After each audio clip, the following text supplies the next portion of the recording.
Ladies and gentlemen, welcome to show number 202 of the Junkies Podcast. Today's guest is Mark Winchester. Mark and I have been chatting back and forth on Instagram for quite a while now, and I've been a big fan of his work for several years now. He does some amazing work on aluminum. Mark started off his career right out of the Navy. He was an EOD technician. We'll get into that. And then eventually he opened up his own shop building custom automotive parts. We talk about some technical specs and best practices for welding aluminum and discuss our love for smoking meats and making beef jerky. We'll get into all that and more right after a quick word from the supporters of the show. Today's episode of the Junkies Podcast is brought to you by Lincoln Electric, the welding experts. And for the month of December, they're running a special promo for listeners of the Junkies Podcast. Right now, when you shop their online store, listeners of the show can get 20% off gear and accessories. That means hoods, jackets, gloves, safety glasses, and other PPE and hand tools. But they're also offering 10% off on all their welding equipment to include welding machines and portable fume extractors. Now's a great time to take advantage of these great deals and stock up on accessories for your Lincoln Electric welding equipment and all your PPE. All you have to do is go to store.lincolnelectric.com and use code word ARCJunkies20 to get 20% off on all gear and accessories. Or use code word ARCJunkies10 when you buy any Lincoln Electric welding equipment. Lincoln Electric, the welding experts. We're also brought to you by Outlaw Leather USA, makers of fine leather custom welding gear. My buddies over at Outlaw will treat you like family. Whether you're visiting their physical location in Pasadena, Texas, or you're ordering online, they're going to take care of you. Head on over to outlawleatherusa.com and check out their wide selection of custom-made welding hoods. You can choose from any of their stock hoods or build your own from scratch. They can put your logo on the hood, your state flag, your favorite sports teams, or anything else you want. They make custom rod pouches and armbands as well. And right now, you can get 15% off Outlaw Leather when you buy any of their custom leather products when you use code word ARCJunkies in the discount box at checkout. We're also brought to you by Everlast Welders. Whether you're just getting into welding, starting your own business, running a small shop, or need a machine to practice at home while you're still in school, Everlast has a machine for you. Whether you're looking for a single process machine or a multi-process machine or even a plasma cutter, check out their full list of equipment at everlastwelders.com. Each machine comes with a 5-year warranty. Everlast machines are super easy to set up right out of the box and even easier to get dialed in. While there's plenty of machines to choose from, you should definitely check out their Storm 215C. Priced right now at just $1,300. The Storm 215C is a stick, MIG, and plasma cutter all in one. This is a great machine for the home shop or small business, and it's the first of its kind. And as always, make sure to type in ARCJunkie in the comment section at checkout to get upgraded to that free Nova foot pedal and TIG torch when you buy any machine that comes with a stock foot pedal. We're also brought to you by Rockmount Research and Alloys. Check them out today at rockmountwelding.com. They have all the consumables, electrodes, rods, wires, bits, blades, and everything you need from mobile welding and field repairs on heavy equipment. Whether it's hard-facing, industrial repairs, cast iron or cast steels, dissimilar metals, and more. Get the job done right the first time, every time with Rockmount. We all know that time is money. When your equipment is down, it's costing you money. Quit putting Band-Aids on your repairs and limping your equipment through the job. Get it done right the first time, every time with Rockmount. They have a rod for every solution.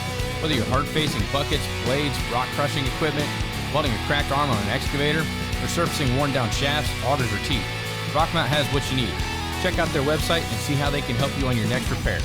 Check them out at rockmountwelding.com or give them a call at 1-800-272-7637 and tell them the Junkie sent you.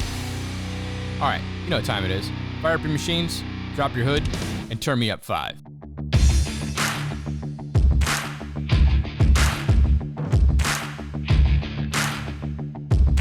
You're listening to the Junkies Podcast.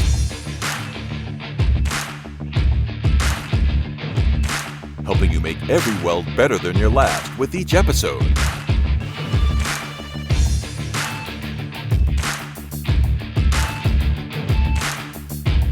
And now your host, Jason Becker.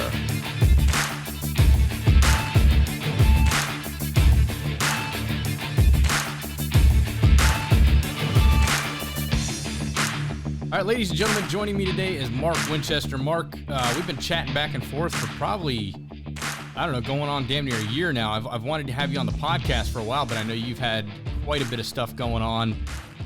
You just had a new baby. Congratulations on that. And then, you swamped with work. I've had a bunch of stuff going on, but, I'm finally glad to be able to get in front of the Zoom and, have you on the show. It's been a long time coming, man. Yes, sir. Thanks for having me. It's always been something I wanted to do and come on your show. And have that chat with you. Yeah, I've been following you since I was with weld.com back in like 2019. That's when I first started really getting into Instagram and stuff. And for some reason, I don't know where the hell it came from, but I thought you were like from the UK, like out there in like England or something like that, because we had a lot of people that we would interact with from the UK. And for some reason, like I always thought you were over in Europe. And I've got no reason for it. It's just, Yeah, I'm here in Northern California. yeah, you're up there in God's country, man. Like when I think California, I'm thinking like San Diego, San Francisco, like all that stuff. And, you're like out in the middle of nowhere. Like I've seen a lot of pictures of the stuff you put on Instagram, and you've got like deer and turkey running through your backyard and like walking into your shop, watching you weld. Yeah, it's pretty interesting for sure. I mean, we lived in the city down in Southern California, and then we just kind of got tired of that whole scene and decided to move up in the country a little bit in the woods and do this. And it's been great, the wildlife and whatnot, seeing their different personalities and how they interact with each other is pretty cool to watch. So yeah, and I mean, like you've got like National Geographic right there in the backyard. Yeah, it gets pretty crazy here sometimes. We even have like a rogue pig that comes and goes. Oh, you guys got like wild hogs up there, or just like a kind of like a feral hog that? Well, I think it was somebody's pet at one point, and it got out, and it's been on its own. Okay, they say within I can't remember what I think it's like within 6 months. They'll actually, like a domesticated pig, if they get out in the wild, they'll start growing tusks within really? 6 months. Yeah, it's insane. They just go feral like day and night. Yeah, that's pretty impressive. So what caused you to get out of the city and kind of move out into the country? Well, I grew up in the country as a kid, so I kind of have that country heart, from the word go. So after I got out of high school, I went in the Navy, and I did that for 4 years. And then I got out and went to the city to work and met my wife, and, everything was all good. And then once we started having kids, I was like, wow, like they're not going to get that same kind of like country, childhood that I got, that I enjoyed so much. So I kind of, thought that it would be a good idea to let them experience that, Right. Well, thank you for your service. What'd you do in the Navy? I was EOD. Okay. Yeah, that was interesting. I think my parents did a really good job, like desensitizing me to how the world really is growing up. Mm-hmm. And then when I went in the Navy and I saw it firsthand how things really are, kind of, put like a real world perspective, in me. So, yeah. Yeah. For those that don't know what EOD is, that's explosive ordnance disposal. So you guys are like, there's a lot that goes along with it, but most of the time you're like disposing of live ordnance, live rounds and bombs and things like that, going out, seeking them and disposing Correct. of them. Exactly. And, part of that job is taking these materials to build bombs away from people that shouldn't have them. So it's more than just dealing with, the individual bomb. It's the whole aspect of where it generates and start to finish, So yeah. It's pretty intense job. Yeah, I would imagine so. And it's not like a trade in the military that really prepares you. Unless you're going to transition from the military to getting out into civilian life and then becoming law enforcement and getting back into EOD. It's not a skill set that's, readily in high demand once you get out. Exactly. So one of the benefits is, the military kind of understands that. They're like, hey, this isn't going to translate over into a civilian job for you. So here's some schooling that we're going to fund for you. So I was able to do, training and stuff for, welding and air conditioning, refrigeration, and stuff like that. So I would be able to translate, some of the knowledge I learned in the military into, a civilian job. Yeah. And they've got programs right now where, like, I don't know if this was available when I was getting out back in '05, but, you know, you can actually go to a trade school for like 6 months prior to you getting out of the military. They'll actually send you to a trade school and pay for it without even tapping into your GI Bill. So they've got something called Op Next. And then just recently, I think it's transitioned into like reserve units and stuff like that. So reservists can actually start taking advantage of those benefits as well. Yeah, I mean, that's, you know, a really good program for someone that doesn't want to jump right back into school and go to college, you know, right out of high school. You know, go serve your country, go be patriotic, and get some, you know, college credits, you know, on the way out, you know. So that's always an option for somebody. You know, and that's kind of like what I did. But you know, as far as like the welding goes, that's something that really like took off for me like after I got out. So I was always passionate as a kid welding. I started my first welding business, you know, as a kid, you know, just messing around wanting extra money, and I go around, you know, farm to farm fixing implements and cattle gates and stuff like that. And that kind of is what like set me in my mindset that I can do this as a living, you know, enjoy it and do it for a living. So when I got out of the Navy, I went to work for a company that was a contractor for the Navy and Coast Guard, and they built recon and assault boats for them. So I did that for 10 years. And it was a high pace, high precision shop. And my boss, he ran me hard for those 10 years. Right. I mean, I almost started to resent it, you know, because he required so much of my life, you know, not your normal 40, not your normal, hey, 60 hours overtime, you know,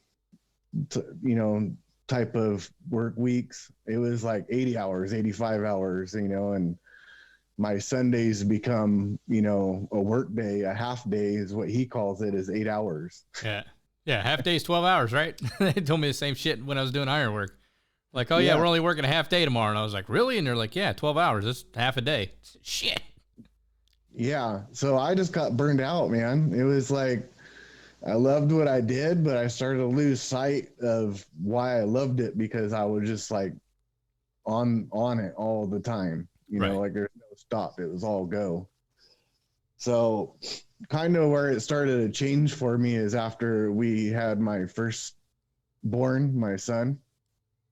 You know, I'd get up at 3:30 in the morning, be on the road at, you know, 4:20, 4:30, get to work, and then I'd get home at like, you know, 7:30, 8 o'clock at night. And my wife would hand me my son. He would cry, and I'd hand him back, and I'd shower and eat and go to bed and do it all over again. Damn. I kind of started to feel like that absent father, you know, where I wasn't bonding with my son. He'd just cry every time I held him. So that's when I started to like reel it back. And I told my boss, I'm like, you only get 40 hours out of me. You know, it's not worth it to me at that point. You know, I'd rather be with my son and just do the bare minimum and have my family life, you know? Yeah. So in turn, he got resentful towards me. My boss did. And he kind of turned the whole shop on me. Like as I was leaving at 2:30 and everyone had to stay till 8, you know, I would start getting flipped off on my way out, you know, because I wasn't a team player anymore. Right. So he did it to himself. I would have probably stayed there forever, but, you know, he pushed me out by doing that. So these are kind of like the things that kind of like pushed me to do my own business, you know, like have control of my own, you know, destiny, so to speak, you know, and be able to spend time with my family. Like now, like I can go to any school function, any baseball game, any doctor's visit. I can do all that with my son and be there for him, you know?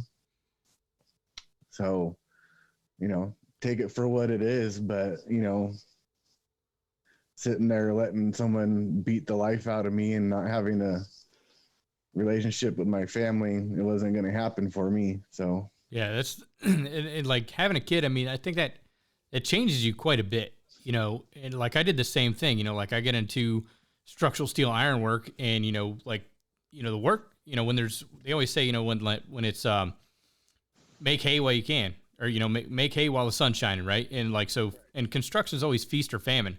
So you're either balls to the walls or like you're barely hitting 40, you know. But like for the most part down here in Florida, we can work 365 days out of the year. And so I would do a lot of shutdowns, and they'd be like, okay, we got to get in and get out, you know. So you switch over to 712s, and you know, like at the time I was doing the same thing. I was taking advantage of my GI Bill, taking classes, but you know, because I was new to the union, I was also, you know, I had to take apprenticeship classes. So Mondays and Wednesdays I was going to punk school or apprenticeship school. And then the other couple of days a week, you know, Tuesdays, Thursdays, and Fridays, I was working on my associate's degree. So I was going to school 5 nights a week, working 712s, and it was just physically draining, you know. And I did that for a couple of years before I got into education. And like you said, now I can go to the doctor's appointments. Now I can go to the school functions. You know, when you get the Christmas play coming up, you can go to that. You can sign your kid up for T-ball, you know, because you can be there for all that stuff. And it's like when you're young, that's when you want to make the money. That's when you want to travel. That's when you want to put in the time. But once you start setting up and, you know, you got a wife, kids, people dependent on you, you want to be present in that atmosphere. And my wife was going through the same thing because she was working at she was a manager at like a big grocery store down here. And so she was putting in, you know, 60 hours too. So like we never got to see our kids. Like it was all the time, drop the kids off at my mom's house, go to work, you know, drop them off at like 6 o'clock in the morning and pick them up at 10 o'clock at night. And it's like, you know, the kids literally just sleeping over at our house, you know, for the most part. So my wife was like, yeah, I'm done with that. She resigned from her job, and she was a stay-at-home mom for probably 6-7 years, you know. Now that the kids are older, you know, she's working during the day while they're going to school. But yeah, I mean, it's a hell of a sacrifice when you start having a family. Yeah, it changes you, that's for sure. Yeah. Just like you said, you know, when it was just me and my wife, like I had no problem working all those hours. And then once we started having kids, like it all changed for me, you know? Yeah. So what did you start your business off as? I mean, were you always doing, you know, what you're doing now with the aluminum and, you know, like headers and intercoolers and all that stuff? Or did you start off doing something else? Well, I always had like a love for like hot rods and race cars and stuff like that. So it all, like when I was planning my exit, you know, what was I going to get into, you know, for my business, I kind of like went back in my head, like in grade school, and the teacher tells you like, hey, like, you know, choose a occupation that you enjoy and you won't work a day in your life, you know, that kind of like mindset. So right. I enjoy hot rods. I enjoy welding. Boom. And I just started building, you know, custom hot rod parts. And, you know, it was the first couple years were a little tough because I had to learn how to be a business owner. You know, like I knew how to fabricate. I knew how to weld. I knew that aspect really well, but like flowing a business, like, you know, money in, money out, jobs in, you know, ordering parts, answering emails and stuff like that. I had to learn how to juggle all that at the same time. And that flow through the shop is important, because if you don't stay up on top of all that stuff, that flow's not going to be there. You're going to have a rush of orders, and then it's going to be silent for a while. So you kind of constantly have to be flowing it from all, you know, start to finish. Yeah. So what do you think like was the hardest learning curve of going off and like starting your own business, like leaving the comfort of, you got to check every Friday or every other Friday that you're coming in, and then you make that transition? What was like the biggest learning curve going off on your own? Probably money management, because, you know, I had a for sure paycheck every week. Mm-hmm. And you know, spending money and stuff like that. It's like a budget, you know, like you kind of know. But now I have to take that budget that was originally just for like paying bills in the house and, you know, car payments, whatever. Now I have to split that same income, so to speak, with my business, because my business needs money, you know, to flow. Yeah. Costs money to make money. Exactly. So I kind of had to like separate, you know, kind of like my business expenses versus my home expenses, and learning to do that. That was probably like the hardest thing to, you know, juggle that kind of at first. You know, it's different now because I've been doing it for so long. It kind of, you know, is second nature. I don't even think about it anymore. But in the beginning, I never had to worry about that stuff. Yeah. And then how do you go about finding work? Like, as you're going around, like you wanted to get into motorsports and stuff like that. How did you go finding work to kind of supplement your income? Well, in the beginning, I wasn't able to like jump right into the motorsports industry. So I knew what I wanted objective wise, you know, but to get there, I had to bring in money some other ways. So if there's anyone out there that's listening, you know, that wants to start a welding business and they want an easy way to get work, what I did is when I was a kid, my dad kind of like, you know, when he was trying to like push me to get a job, you know, and I would like drag my feet, you know, because I wanted my summers, you know, he'd be like, open up the phone book, call 10 places a day, go on an interview once a week, you know, you'll eventually get a job. That's, you just pound people's doors. So what I did was I made weld samples, like little coupon weld samples, and I would take them to machine shops. And usually machine shops, they'll quote jobs based on the machine work. So they get the machine work and then they outsource the welding work on these jobs. So I would go into machine shops and, you know, give them a little short rundown of my capabilities and, you know, hand them the weld coupons. And sooner or later I had more work than I knew what to do with. Like I was doing stuff for Edison and I'd sit and weld thousands of stainless parts all day long. You know, for me, like that's not like super gratifying, but it paid the bills, you know? Mm-hmm.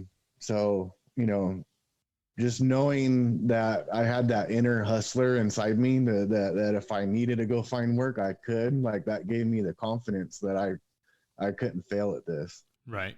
And then once work starts picking up, that's the hard part. Cause like I've always said, like you build a monster, you got to feed a monster, you know? So now you got all this work rolling in and then you suffer the consequences of you're still just one man, you know? So now you've got all these orders stacked up and you're trying to crank out these parts. And now you're going back to that 60, 70, 80 hour work week, but you're working for yourself. So your boss isn't such of an asshole anymore, but you know, now you've got to meet the demands of the client. Yeah. I mean, at the same time, it's real gratifying because it's all you. Yeah. Like my boss, like I worked and made him all this money and he'd come to work in a new car every 3 months, you know, a new Audi, you know, and drive up, look what I got, you know? And you kind of like look at that and you're like, dude, like I'm sitting here making you all this money. Why couldn't I do that for myself? Yeah. I seen a meme the other day, like one of the, owner walks into his company and the guy's like, man, that's a nice car. And the owner's like, yeah, you know, and if you keep busting your ass and working hard and putting in all those long hours and cranking out all that work, I'll have a brand new one just like that next year. Yeah. You know, I'll have another one. But I like the fact that you went out and passed out weld samples. So I got a buddy, Ryan Shelley, that runs Defiance Welding, and he did the exact same thing. You know, he does like razor blades.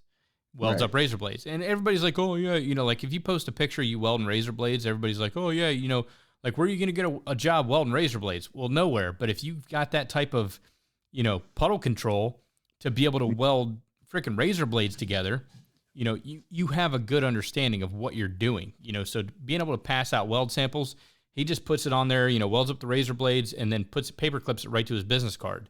And then he'll drop those off. So when somebody sees that, they're like, okay, this person can actually freaking weld, they've got that fine-tuned motor skills to be able to do this type of work, especially on thin gauge material. Yeah, having that,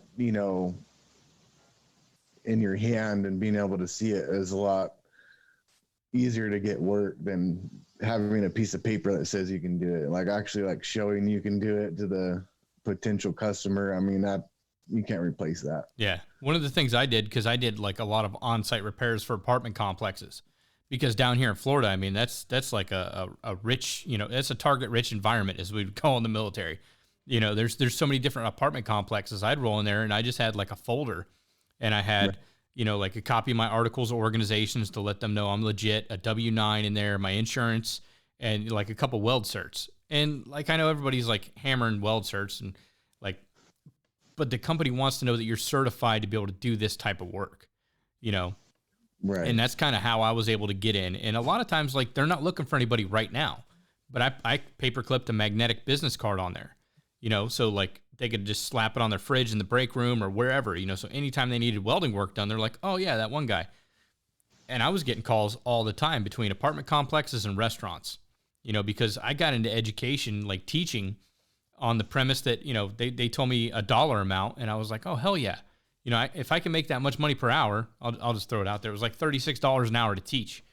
And I was like, damn, that's way better than what I'm making with the union right now. 36 times 40, I'm doing the math. And then I get out there and they're like, oh yeah, you can only work 25 hours a week. Oh, well, shit, I done quit my job to make $36 an hour. You're telling me, you're cutting me off at the knees here that I can only work 25 hours a week.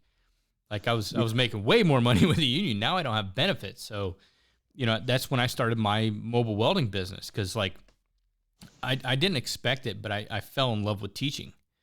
And, so I started my mobile welding business, and that's what I'd hit up restaurants and apartment complexes. And it was rough going at first, but I was still working at the school. So I still had income coming in, but then I would pick these jobs up, and it was like Friday, I'd work Monday through Thursday at the school. Friday, Saturday, Sunday, I was working for myself. And then, within like 2-3 months, I was making more on Friday, Saturday, and Sunday than I was the entire month at the school. Like I said, you create a monster, you got to feed a monster. And right. It kind of got to the point where like I was either going to have to launch my business full time and start bringing other people on, or I was just going to have to start, just doing the small jobs and staying with the school. But luckily I got pulled on to another company, another school. They hired me on full time, so that supplemented the income. So now I still do small side jobs, but I really enjoy teaching, so that's kind of why I went that route. Yeah. That's your path. You're good at it. Yeah. It's like you. You're passionate about what you're doing. I got passionate about education. Yeah. The money's great running a small business, but there's a lot of headaches that come along with it. And I still run a small business to this day. Me and my buddy, I hired him last weekend to do a job for a waste management facility. So I still have the means to be able to do it. I'm still an LLC and all that stuff, but it just depends on, you got to make it work for you. It's that work-life balance. You got to be able to spend time at work and make money, but then I also want to spend time with my wife, my kids. My kids are younger, just like yours, so you don't want to miss those, those years when they're the youngest, cause if you're never there when, they're young, they're not going to be there when you're older. Exactly. Listen to that song, The Cat's in the Cradle with a Silver Spoon and all that shit. Same thing, they're going to be too busy for me later if I'm too busy for them now. Yeah. You want that bond with them. Yeah. Definitely got to formulate the bond. So now how do you continue to get work to this day? Is it just word of mouth? Do you do advertising? Obviously your Instagram's on freaking fire, and the work that you do is like insane, with the aluminum welding skills that you have. But how do you continue to get work? Well, at this point, it's really just word of mouth. I have a lot of parts out there now on people's cars and stuff, and it kind of just gets passed around. And now that I have a website, people can go to the website and easily, kind of like shop it, what I offer. And, I just get orders that way now. But before it kind of like took off, I had to, post up ads and stuff like that, and I did the Facebook group thing before it kind of got awkward. Because now, like a lot of these buy and sell pages, they don't allow like businesses to post ads. If you want to post an ad on them, you have to pay them like a royalty to post on their page. That's probably against some sort of community guidelines somewhere within Facebook. I don't know, but I've posted stuff on, certain pages, and then they take it down, and then they tell me, they're like, hey, if you want to post this, it's this much money for this long. And I'm like, no, thanks. Like, I'll find a different way. That's kind of like back in the day, and it's probably still the same way today, like with the union, what they call Adobe. You got to pay Adobe fee to the steward there. You're like, you want to work on my job? You got to pay me like X amount of dollars. And it was like kind of like hush-hush type deal. I don't know if that's still industry practice or not, but yeah, you kind of had to like pay the steward to be able to work on the job. But I mean, the amount of money you would get out of, doing that job was well worth paying the amount of money. Yeah, it's a little bit of extortion, but all right. Yeah, there's a little bit in there. So like now, like what, so you said you set up a website, so go ahead, plug your website. So if anybody's looking for the type of work that you do, they'll be able to find you. Our website's winchestermetalworks.com. Okay. All one word. And you just do like motorsport stuff, or are you doing anything else? Right now we're just doing motorsport stuff. I've pretty much done it all at this point, from marine to aerospace stuff, private label stuff. But I'm just focusing on my, brand, so to speak, and building my brand. Right. Now with maritime, do you deal with a lot of like anodized aluminum at all? Because I've heard, I've welded on aluminum or anodized aluminum, and it's a bitch, and there's got to be some sort of secret to it. So there is a secret to it, and there's a few people that do it really well, but it's basically you're pulse welding it. Yeah, I've heard them call it like bump welding, because a lot of it's done. They've got that external switch on the TIG torch, and they do bump welding. That's exactly what it is. You don't want to sit there and heat it because it gets that anodized the flow. If you just blast it real quick, and anodize doesn't have a chance to like really flow. You could really get a nice uniform puddle and uniform bead doing it that way. But I don't do a lot of pre-anodized tubing stuff. I have in the past, but the stuff that I did for the Navy and Coast Guard, it was anodized after we were done doing the weldment. So, and that just makes more sense to me for some reason. Like, why not just anodize it after the fact? You get a much cleaner, faster, better weld, more productivity. Just like drill your relief holes in there and then anodize it after the fact. But I guess it's probably just due to the volume. It's easier to anodize a tube than it is like a structure, like a tuna tower or something like that, because it's not like a galvanized process. Exactly. So if you're building like a canopy or something for a boat, right? So to anodize a part that big, you're not going to find many people at Tinks that can fit a big old canopy like that. So it's real specific to find an anodizer like that. And then, just doing an individual tube, it's more efficient that way. But when you're doing stuff mil spec, they won't let you do pre-anodized tube like that. Really? Yeah. Now, I got a quick question for you, because you've done military welding and stuff like that. And when I was in the military, we always got our TIG wire in 36-inch lengths, but we were part of a maintenance battalion. But I've noticed that if you order TIG wire, you can order it to mil spec, and they're all 18-inch lengths. I couldn't answer that. Okay, it's just pure curiosity. I've never been able to find anybody that can answer the question. But like, I always grab my TIG wire. Not as an answer, but that's not something that I've encountered. I got you. Everything that we did, it came with certs. Like our filler came with certs. Certificate of performance and all that. Right. So it did cost a little bit more, but it was all 36-inch. Okay. That's one thing I always do, like, especially for like my 70S6, 308, 309, I always cut them in half anyway. So it's like, it'd probably be better just for me to buy the mil spec rods, at 18 inches, and then, I wouldn't have to cut it in half. But with aluminum, because you've got so much deposition, like, and it's so light, I always keep that at 36 inches. Yeah, I mean, I don't really see advantage for me cutting it because, it doesn't last that long. Yeah. Like a stick of filler, you go through it pretty quick compared to like a stainless in the same diameter. So, yeah, I've never really cut my filler. Okay. Now, what grade of aluminum are, like the most of the aluminum parts you're working on? What grade of aluminum is that? We're doing a 50-52. Okay. Which is like a general purpose grade. It has good formability, good weldability. It has good corrosion resistance in a marine environment. So like the higher end, like if you were like a lot of the mil spec stuff that we did for the Navy and Coast Guard, we did 5086, which is like a higher magnesium content, and that resists corrosion in saltwater environment. So what's funny is we got this boat in, like a repair boat from the Navy, and they had these fuel tanks in them, and I guess one of the access hatches to get to the fuel tank, the stainless steel fasteners like rotted out or whatever. So they drilled them out. So all the drill shavings from drilling out the stainless fasteners landed on top of the fuel tank. And then the you already see where this is going, right? Yeah. So those shavings corroded through the top of the fuel tank. So we had to take the whole entire floor out to get the fuel tank out and replace it. But it was all rotted. It would look like Swiss cheese. It was crazy. So, yeah, so a lot of my parts are all 50-52 and 60-61 billet stuff. So okay.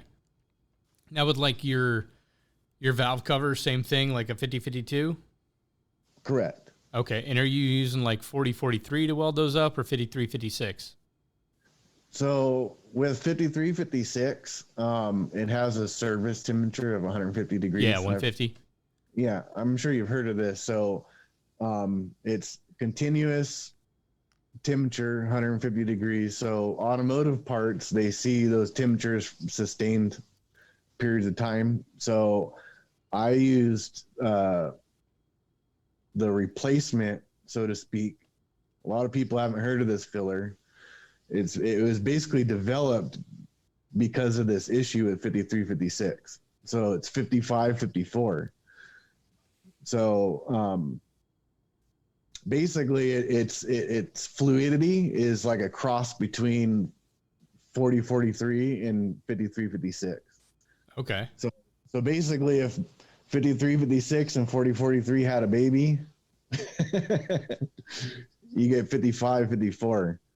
So I've heard about that, because the problem with 40-43 is you can't anodize it because of the silicon content. Correct. And the problem with 53-56 is you can't use that in any in-service environment that'll exceed 150 degrees. Otherwise, it's going to crack. So I've heard of another one is 49-43 filler metal that'll it's kind of the best of both worlds, where you can actually anodize it and, put it in an environment that'll exceed 150. Right. So with the 4000 series fillers, for what I do, that's more of like a brazing filler, like a low temperature deal. Okay. I like more of like the 5000 series, the harder wires, because you get increased tensile strength. Like if you look at the tensile strength charts, it's quite a bit different than a 4000 series filler. And then most 5000 series have magnesium in them. Mm-hmm. So you get that corrosion resistant. So 4000 series, you have that silica, which isn't like a corrosive resistance, material. So, I guess it all depends on what the weldment's for, what filler you choose, but I'm more of a hardwire guy. Okay. Have you ever, so my buddy Ryan Eubank showed me this, like, because, like I said, I typically cut aluminum, or not my aluminum, but like my other rods in half. You can actually tell the difference between 40-43 and 53-56 just by dropping them on the floor. Yeah, you hear the difference. Yeah, you can. So like 53-56, you drop it on the floor, it's more of a high-pitched ring. And a 40-43, you drop it on the floor, it's more of like a thud. So if you grab a piece of filler metal, you're not sure what what it is because the numbers are cut off or they're not stamped properly or whatever, you can actually drop them both on the floor and you can hear the difference.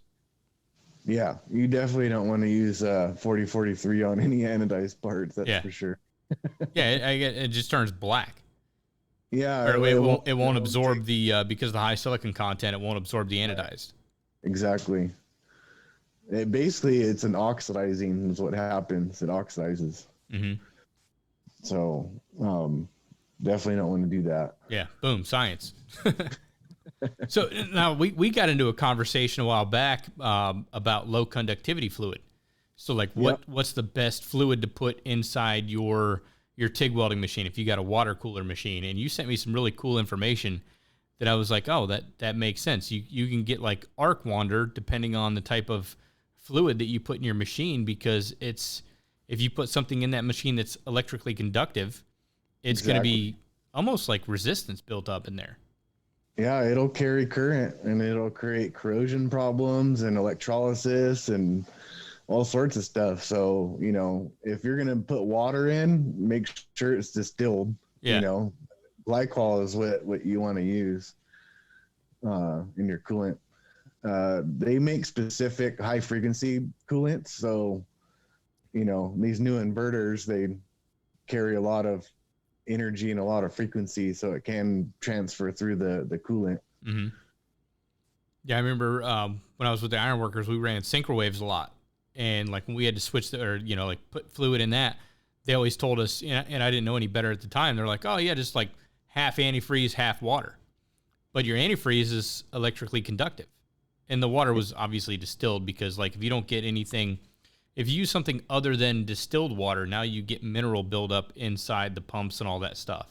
Exactly. But with distilled water, all that stuff's purified out. It's basically like boiling water and then taking the water vapor from that water, so there's no minerals in there. Exactly. And it's something you wouldn't really think about. Like if you're getting your machine and setting it up and everything, like, oh, I'll just throw water in here. It's like, no, don't throw water in there, because it's gonna damage the pump and all that stuff in there. You're going to run into more problems. And then, like, I never even thought about, it being electrically conductive until you sent me that article. And I thought that was freaking fascinating. Yeah, it's pretty impressive, like, what you would automatically think, and then read something like that, and then you completely rethink what you're thinking before. So yeah. So now when you get your raw material in, like if you're making valve covers and stuff like that, you're cutting and forming everything on your own? Well, I originally, when I first moved up here in the Northern California, we were cutting all our stuff here on a little CNC router. We bought it from Carbide 3D. It's a Shape Boco. And I ran that thing like every day, cutting. So eventually that kind of became the bottleneck of my company. Like I couldn't cut parts any faster, so I had to kind of like start to think of my options. Like, do I get a bigger machine, that can cut more at a time, and then it really came down to, like you said, I'm only one guy. What would benefit me the most is to outsource my cutting. So I found this company over here in Reno, which is about an hour from us. And it's called Send Cut Send, and they completely transformed the way the individual consumer interacts with the big laser company. So basically, if a customer went into a big laser company and said, hey, I want 10 of these cut, they'd be like, oh, we have 1,000 part minimum. Yeah. So Send Cut Send, what they do is they have a website. You upload your DXF file, right? And then they have lots of different materials to choose from, different grades, carbon fiber, plastics, acrylics, you name it, they can cut it. And you upload the DXF, and then you select the material, select the quantity you want, and then they give you price breaks on your quantity. So if you want one part, it's going to cost more, but rightly so. They'll do the one part for you. and then they'll pack it up, vacuum seal it up real nice, and ship it to you.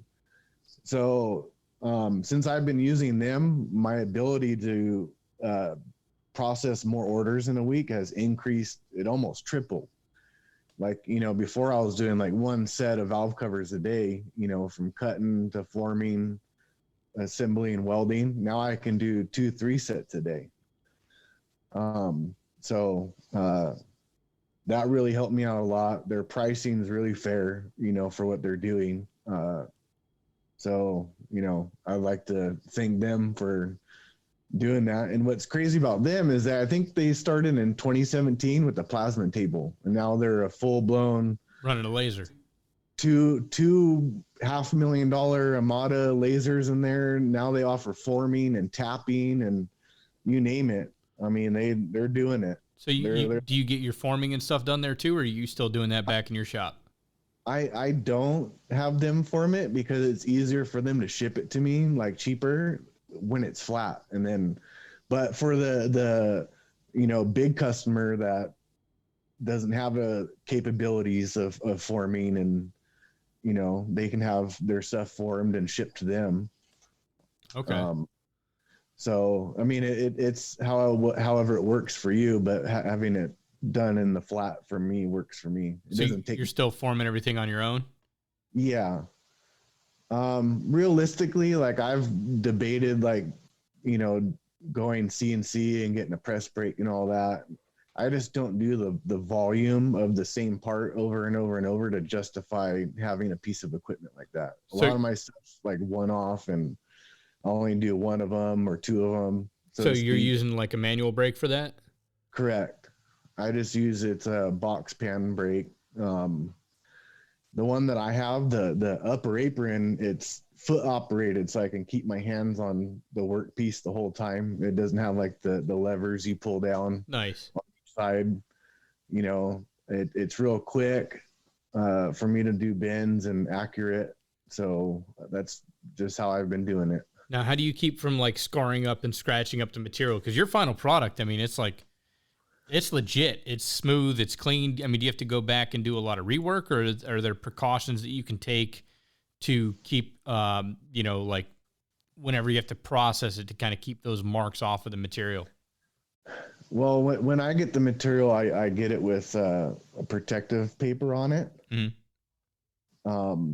So all the way through like forming and stuff like that, it will have that protective coating on it. And then on my brake as well, I have a dye protector, so it won't gouge, because if you don't have a dye protector, the dyes will actually try and push through the protective paper on the material. Mm-hmm.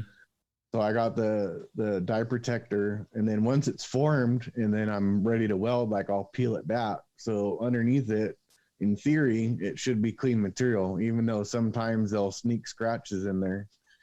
Yeah. When they put the paper over it, So those I kind of like put to the side. Like if they're like scratched bad enough to where like I don't want to send it out the door like that to a customer, I'll put that to the side for like coated jobs and stuff like that. So it still will get used. It just for like a raw customer, like I'll recut it and get a nice clean piece. So basically, keeping them scratch free, it just being smart about how you're handling it. Like when you're picking it up, don't put your fingerprints on it, because your fingerprints, believe it or not, the acid will etch itself into the material. So if you put your fingerprints on there, even if you wipe them off with acetone and then you weld it, that heat will bring the acids that soaked into the material, it'll bring it up, and you actually see your fingerprint burned into the aluminum. You'll never get it off. Yes, Jeff Ray was telling me the same thing. We did a video with him doing titanium work, and he was telling me like how much precaution you have to take with this material, and like brand new gloves or clean gloves every single time. You can't get any oils or debris on it.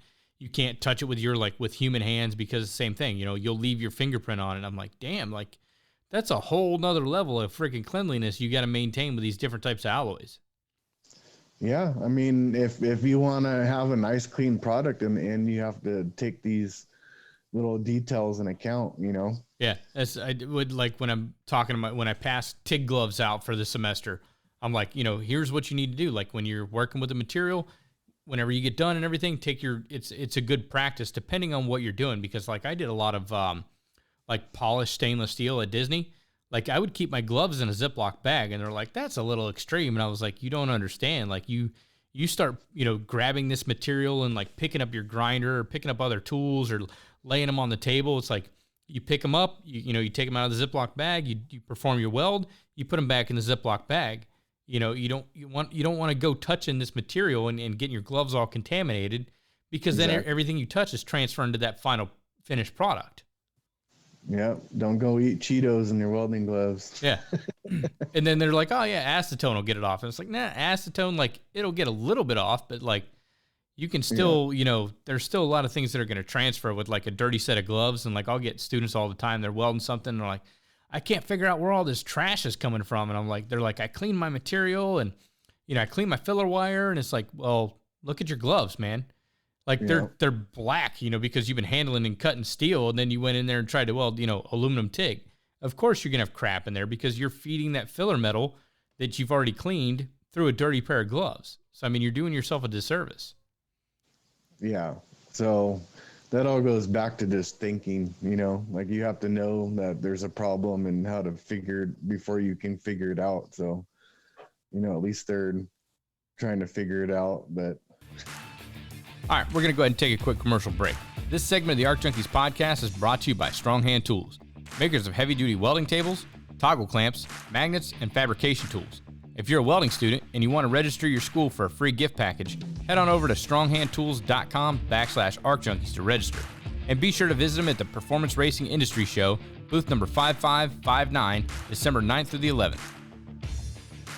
We're also brought to you by AHP Welders. AHP Welders makes great machines for a fraction of the cost. If you're new to welding, learning in your garage, or you just need a welder for around the house for working on weekend projects, check out ahpwelds.com and get a machine for under $1,000 without sacrificing performance. That's ahpwelds.com. Now let's get back into the show. So like what kind of prep work do you have to go through when you get your stuff back from send cut send? Whenever you like peel the plastic back, are you hitting it with a wire brush? Are you wiping it down with acetone or dechlorinated brake clean? Or you doing any prep work prior to welding on it? So their cut quality is probably some of the best I've ever seen.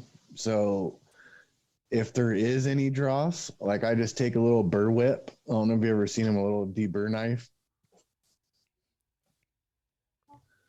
Okay, yeah, I've got one of those. What the hell do they call it? They call it a red handle. Yeah, I call them a burr whip. Yeah. So I'll just run that down the material and take the dross off, but I'll never hit it with a wire brush on my stuff. Yeah. Your stuff's too clean. Like you'd be able to see if somebody used a wire brush on the stuff that you're putting out, you'd be able to see that line. I mean, there is a place for wire brushing stuff, and it's usually like a sheared edge or, a water jet cut edge to kind of try and clean out some of that trash that's impregnated in the edge. But for stuff like mine, it's clean. So really, I don't do any like real heavy prep or anything because, disturbing the oxide layer, you're basically smearing that oxide layer into the good material underneath. Yeah. That's why I don't touch it. So I let I do my machine settings. I let the machine do the work and break up the oxide layer. Because if you smear it around, it's going to have a harder time cleaning it up. So that's why if you use a wire brush or a roll lock or anything like that, you're basically, smearing pushing everything back down into the base material. Exactly. And that's when you get the little black flakes and stuff floating in your puddle and they won't burn off. That's Bob called me up one day. Bob Moffitt called me up one day. He's like, hey man, look at these welds. Like something's not adding up here. He was making like this, and it is a freaking brilliant idea. You guys go check his Instagram profile. It's like buried way back a couple of years ago, but he was building this like little notepad holder out of aluminum. And it sits across your knee, but then when you set it up on the table, it sits at like a 45-degree angle. So you've always got like a legal pad notebook with you. It's one of the small legal pad notebooks. and he was having problems with the welds. He's like, "You ever seen anything like this?" He's like, "Yeah, I cleaned it, prepped it. I was like, "Well, what are you using to cut it with?" And he's like, "Oh, like the iron worker out back." And I was like, "Okay, well, you're cutting steel with that. So like when you shear it, I mean, even though it's like a nice clean cut, it's pressing all the contaminants from anything else that you've ever cut on that machine. It's just smearing it right. It's impregnating these impurities into your weld zone. So like take a file and like clean that edge back." And I think it was Travis Fields who gave me like the brilliant idea of like any type of woodworking tools that you have at your disposal, you can use that to prep your aluminum. And as long as you don't put any of like your edge cutting lubes or anything, like you just leave it bare, leave it raw, you can prep all of your weld joints with woodworking tools. So router bits and saw blades and all that stuff, no problems whatsoever. Just don't gum it up with a bunch of, like cutting fluids and lubes, like Lube-O-Matic and all that stuff like that, and it'll be relatively clean. And then you just hit it up with a file, just clean it up a little bit, and then boom, weld it together. You should be good. Yep. So one of the things that I've seen that doesn't mess, like for a lubricant, that doesn't mess with aluminum too much is WD-40. Really? Yeah. So for whatever reason, it doesn't mess with the weld that bad. I mean, I literally welded through puddles of this stuff and it does it. Huh. Believe it or not. So WD-40 for a lubricant, like I use it to cut, with the chop saw, to route with, to machine. Use WD-40 and it doesn't mess with the weld at all. It makes a lot of sense because WD-40 is not like a typical like cutting fluid, whereas like it's got hydrocarbons in there because it's a petroleum based product. The bulk of WD-40 is actually fish oil. Yeah, it's a solvent. Yeah. So it's not so much of a lubricant, but it helps from tooling, from galling, and your saw blades loading up, stuff like that. It helps. So, but it doesn't affect the weld from what I've found. Huh. I gotta give that a shot. Yeah, I just do an acetone wipe.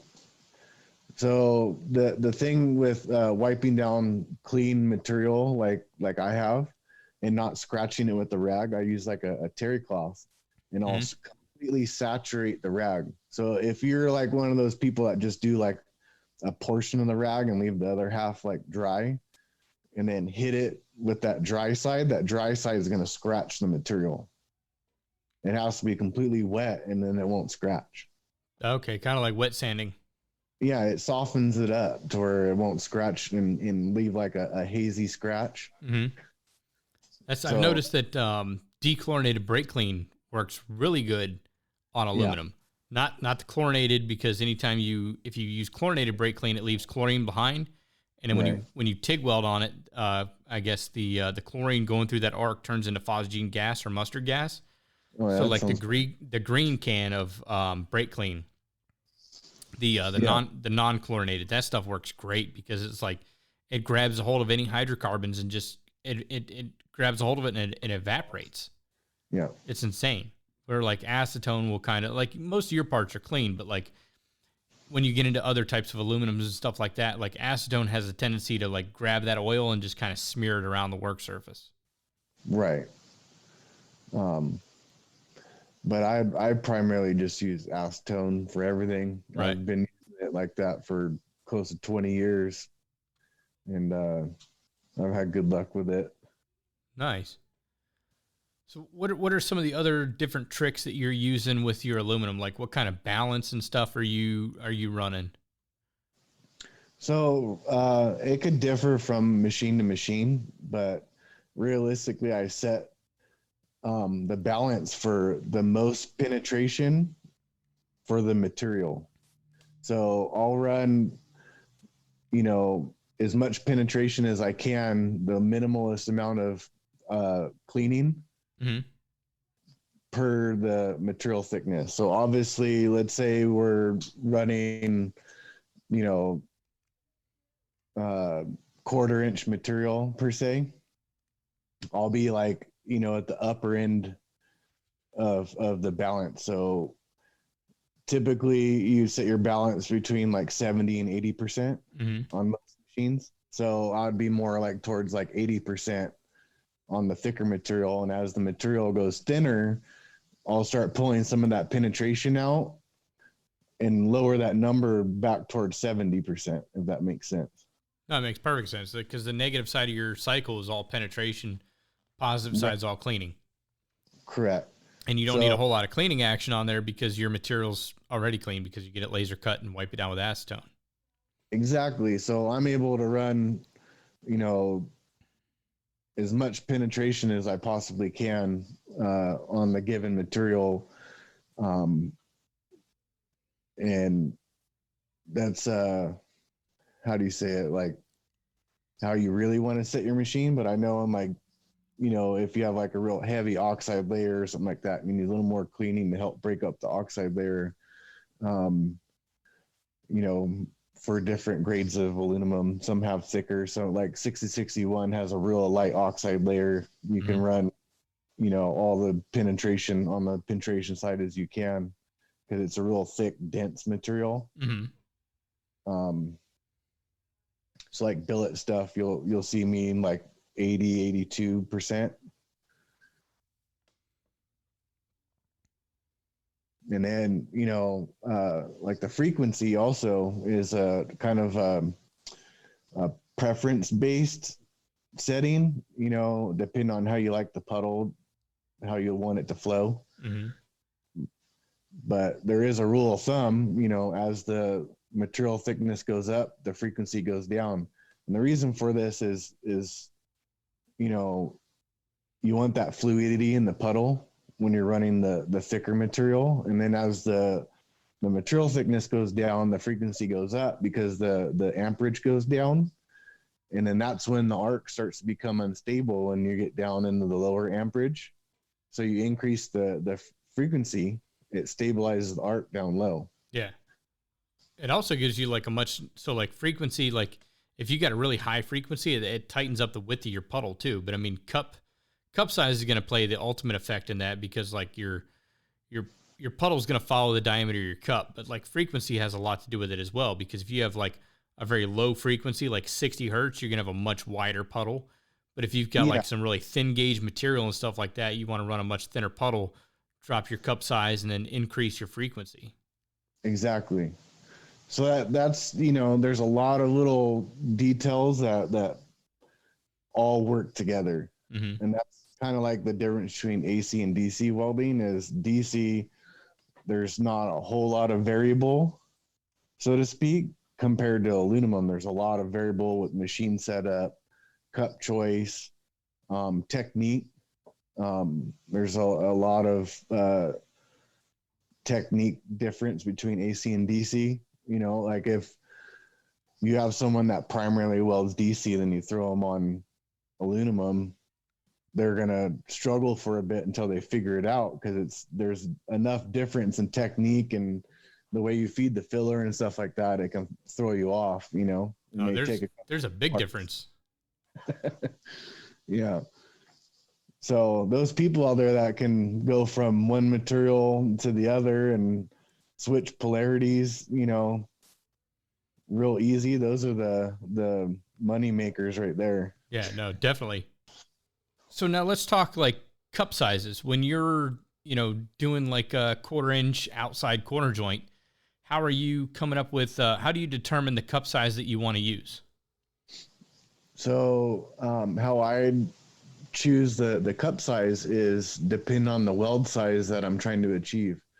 So like if you need to physically like take a cup and lean it up against the weld joint and kind of like, you know, see if an open corner, like, hey, okay, I'll have enough gas coverage to do a weld size this big.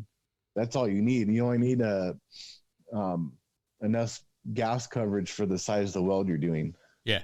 Kind of like counterintuitive to what you would think with, like you were just saying, with DC and AC being able to switch back and forth between the two. With like DC, I mean, we see like the big, like Furic cups, the moose knuckles and all that for getting into like your chromolys and titaniums and stainlesses, and you want more gas coverage because you want to cool that outside area. But yeah, because those metals are primarily reactive to atmosphere. So as the material's cooling, it needs to be shielded while it's cooling so it doesn't react to atmosphere. So with aluminum, it's non-reactive to a certain extent. So obviously, if you cut gas flow off to it, it's going to react to the atmosphere. But ultimately, gas is flowing. You don't need a large cup diameter to shield the aluminum weld properly. Yeah, that's one of the biggest misconceptions is like, bigger cup, more flow, more gas coverage. That's perfect. That's counterintuitive to when you're doing like aluminum and magnesium and all that. Right. How I kind of like was brought up in this industry, like gas lenses were developed for reactive metals to create a controlled blanket of gas. So an unturbulent blanket of gas is what it's creating, right? So turbulence pulls in atmosphere, and atmosphere is contamination of the weld, right? So on aluminum, you don't need that slow controlled blanket of gas to cover the weld. So where it becomes a problem is that gas path, it intermingles with the arc because the arc's alternating, so it'll actually catch the gas path. So I don't know if you've seen like arc shots of like the arc fluttering, and you can hear when you're welding aluminum, it's like popping and banging. You hear the arc popping and banging. So that is the gas path fighting with the arc. So,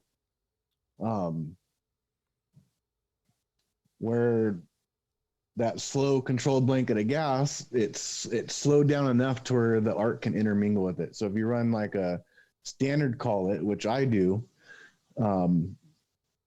it just kind of shoots past the arc. So you get a nice, flow of gas without it intermingling with the arc. So you get better arc stability.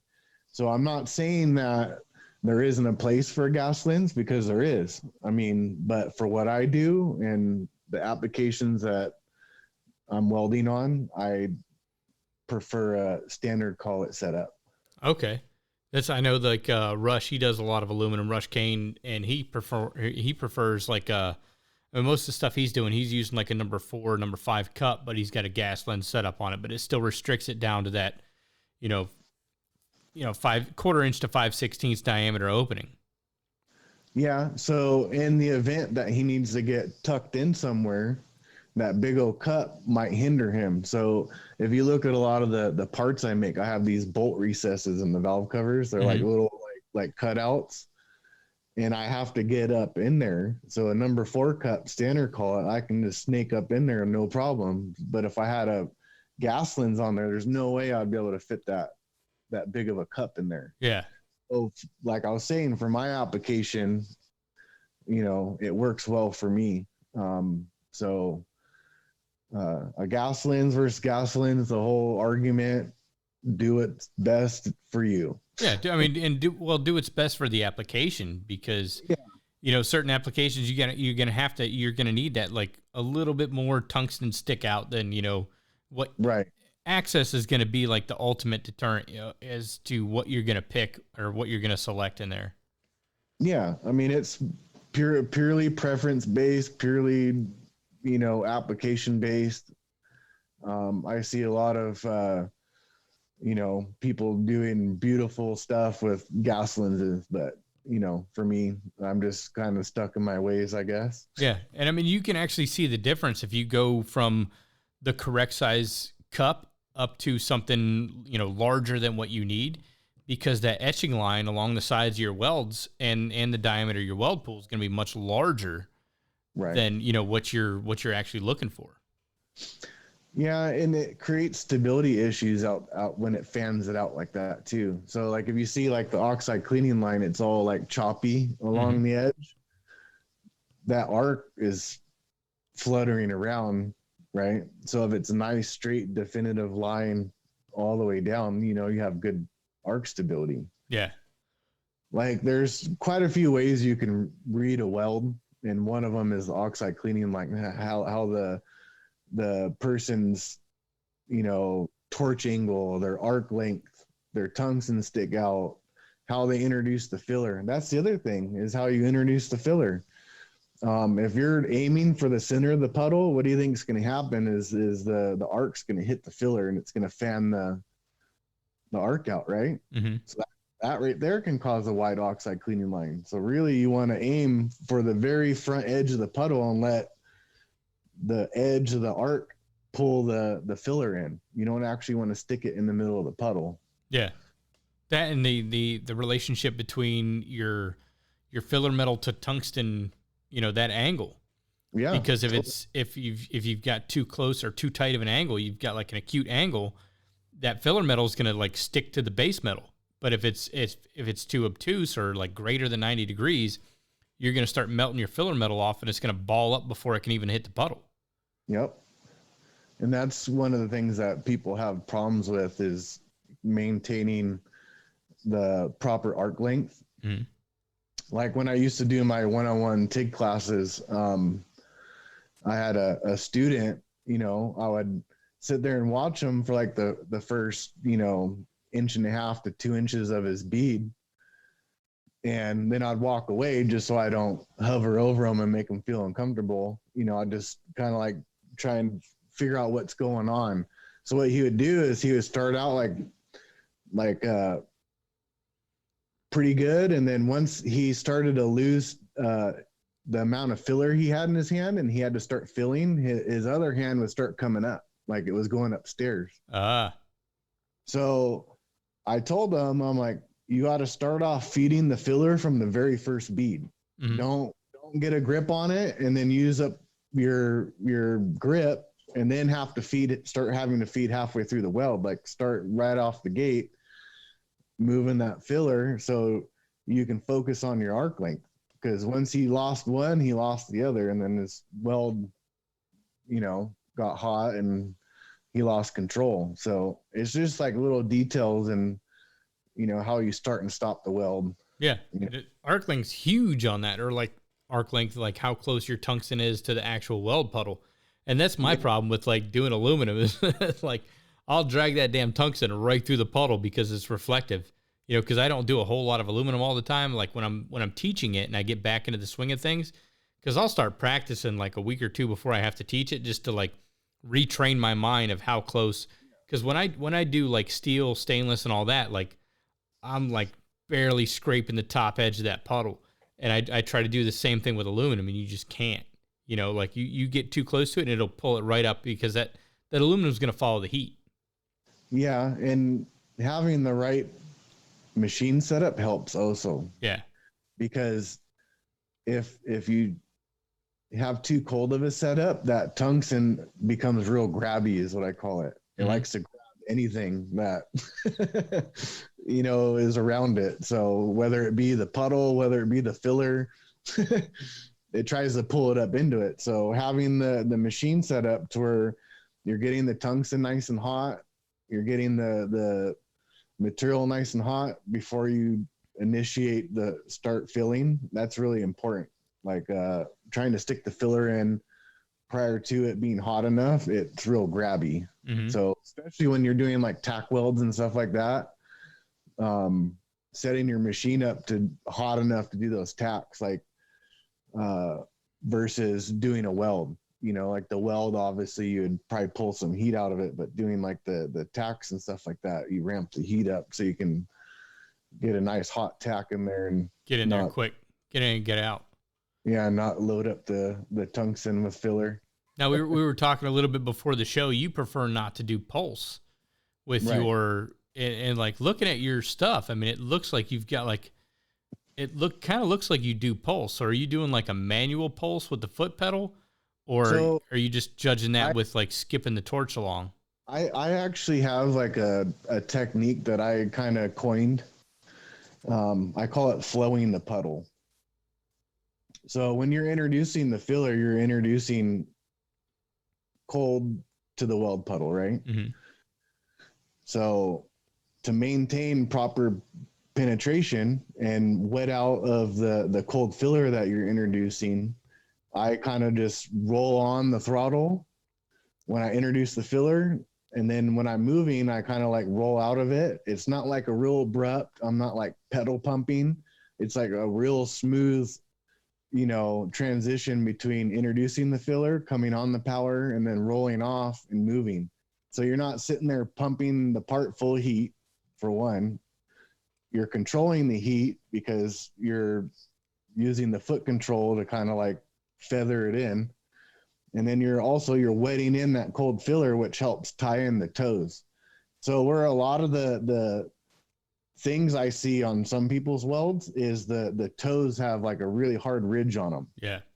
It's not really wet into the material. So that hard ridge is a stress riser.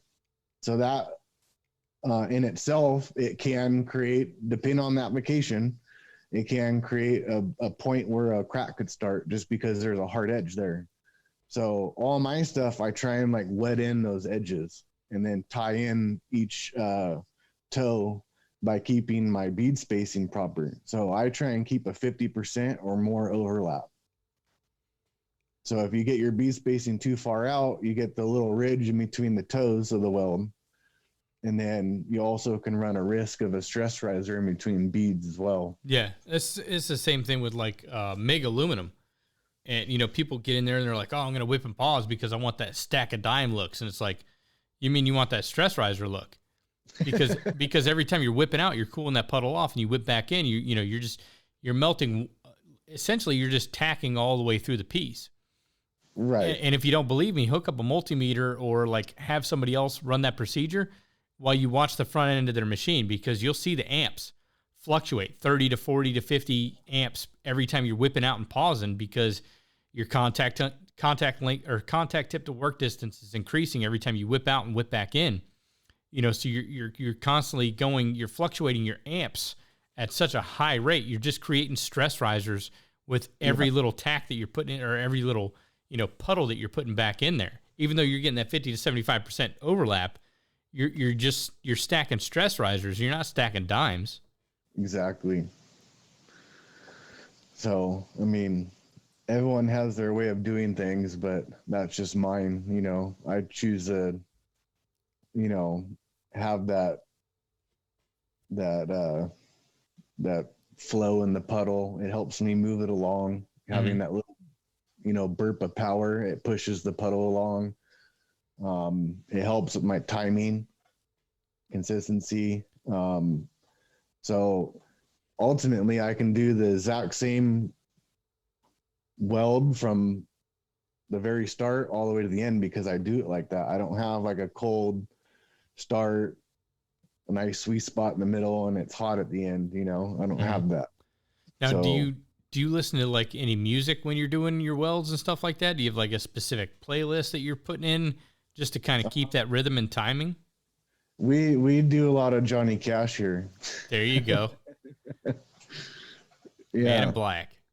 Get a rhythm. There you go. When you get the blues, there you go. Now, I freaking love Johnny Cash. So that job that I did last weekend, my buddy, he's like huge into rockabilly, and that's like we were listening to a lot of Johnny Cash that day, which was like great for me.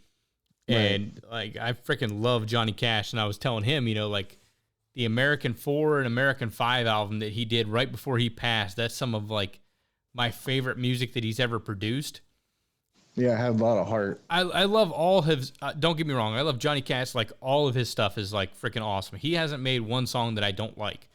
But like that last, the number 4 and number 5 were like you said, it's got a lot of heart. There's a lot of feeling in those lyrics. Even when he redid Trent Reznor's Hurt, it's freaking amazing. He and I'm a big 9 Inch Nails fan. He did way better with Hurt than Trent Reznor could have ever thought of doing. Yeah, I think that guy had carried a life that, had a lot of pain in it. Yeah. So, and he no pun intended, he knew that he was getting ready to cash out. And I think he didn't leave anything on the table when he put those 2 albums out. No. So yeah, we do Johnny Cash here. A lot of old school country stuff. Kind of gets me in the nice mood and weld out some parts and have a good time doing it. Right. Speaking of like old school country, that's one of the funny things is like growing up as a kid, like, Hank Williams Jr., Country Boy Can't Survive. He was talking about North California, and I was like, what? No, like, but then like actually seeing North California, I mean, it's country as shit up there. Yeah. I mean, it's we like got real cowboys up here. Yeah. And you wouldn't think it, like, because I've only ever visited like Southern California, but like to see Northern California, I mean, it's like some of the pictures you've sent me have been absolutely like breathtaking, like beautiful scenery. Yeah, it's the last little sliver of beauty hope? I think this state has. Well, I don't know about the hope, but I think this state kind of lost hope a while ago. Right. That was like one of the things, because we had started talking when you were going through, like, you were right in the middle of the Dixie fires. Right. And like, I reached out to you because we're both in the Everlast group and all that. And like, I seen how close the fires were getting, to your area. And it's very similar to like Florida. Like you see the path of the hurricane. Uh-huh. And it's like, what the hell do you do? And you had to like shut your business down, uproot your wife and kids. And your wife was like, what, 8.5 months pregnant at the time?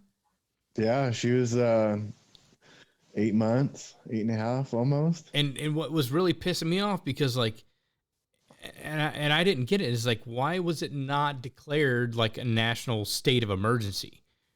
Because I mean, houses were being consumed, families, lives, like, entire communities just disappearing over the course of a couple of hours. Because, all these different fires surrounding the area.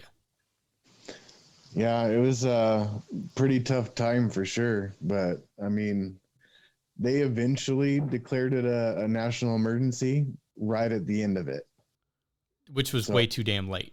That's one thing I like about, like, our governor is, like, if something's coming up, like, there's the potential of a national emergency, he'll go ahead and file the paperwork, whether we need it or not. That way, when the hurricanes hit or when the fires hit, like your case, the paperwork's already been submitted.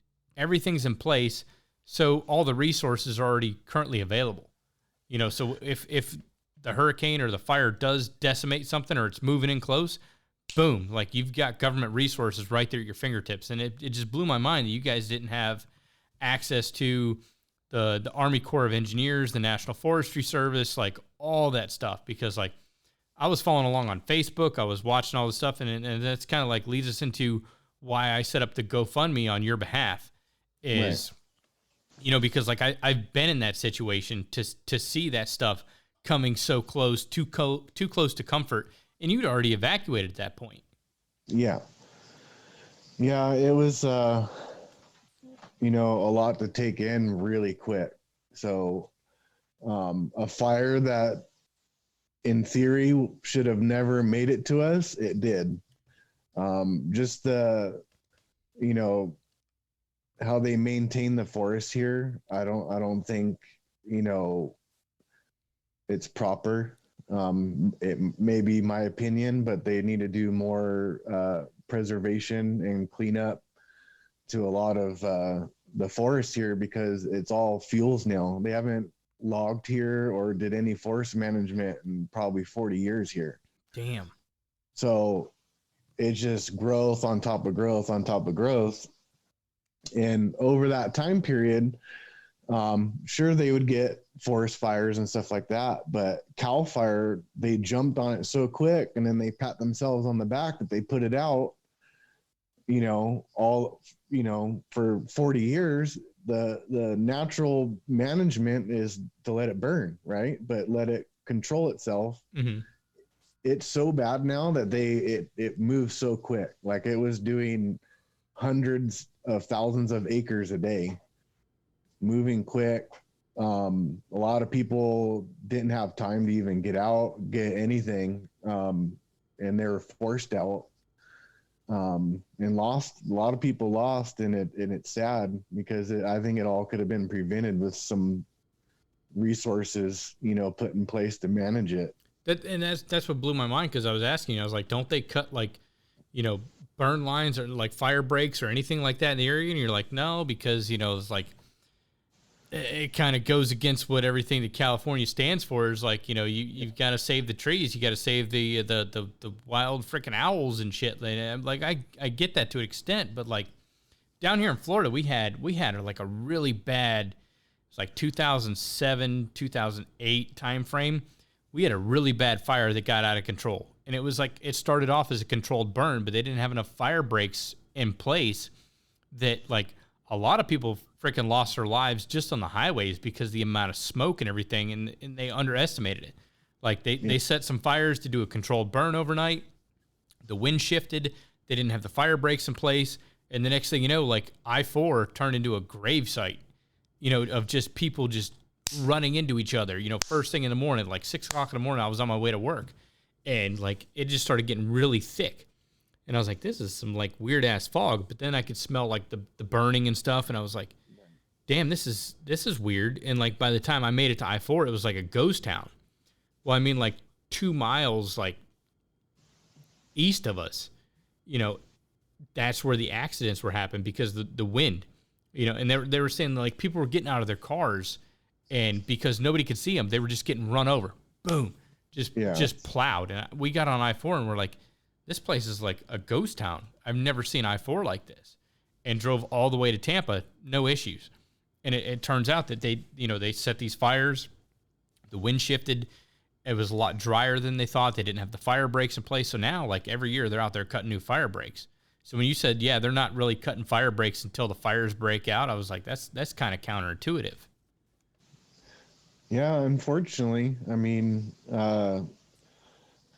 Lassen and Plumas National Forest, they, try their best at, managing these fires when they happen, but it just becomes a federal thing at that point because it blows up so fast. And this is actually the third year that it's happened since we moved here. Yeah, and this year, oh, go ahead. Yeah, this is the third year in a row. So, I mean, So Lassen and Plumas National Forest is 1.1 million acres. So this year, 980,000 acres burned. So there's not much left. Holy shit. Almost 1 million acres. And then in early July, we had the Sugar Fire, which burned from Hallelujah Junction, just right outside of Reno, all the way to the Doyle Grade here, which is probably like 20 minutes from me. And they had that fire under control, and then the fire chief made a bad judgment call, and they do this technique. It's called backburning.